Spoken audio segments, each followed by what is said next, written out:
सातबाराच्या बातमीपत्रात आपलं पुन्हा स्वागत।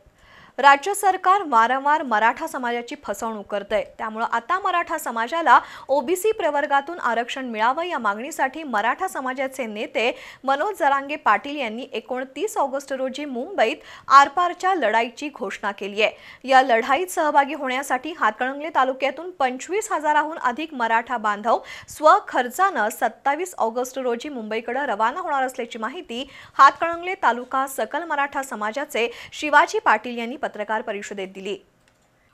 मराठा समाजाला आरक्षण मिळावं म्हणून शांततेच्या मार्गाने विविध आंदोलनं करण्यात आली, मात्र राज्य सरकारने वेळकाढूपणा केलाय।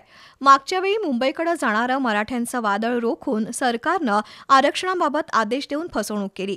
त्यामुळे मराठा समाजाचे नेते मनोज जरांगे पाटील यांनी 29 ऑगस्टला मुंबईला धडक देऊन आरपारची लढाई जाहीर केली आहे। आता आरक्षण मिळाल्याशिवाय मुंबईतून परतायचं नाही असा निर्धारही केलाय। या आंदोलनात राज्यभरातून मराठा समाज बांधव सहभागी होणार आहेत। त्यासाठी गावागावात जनजागृतीसाठी बैठका, सोशल मीडियाचा प्रभावी वापर आणि प्रसार माध्यमांद्वारे मराठा बांधवांना या आंदोलनात सहभागी होण्याचं आवाहन केलं जात आहे।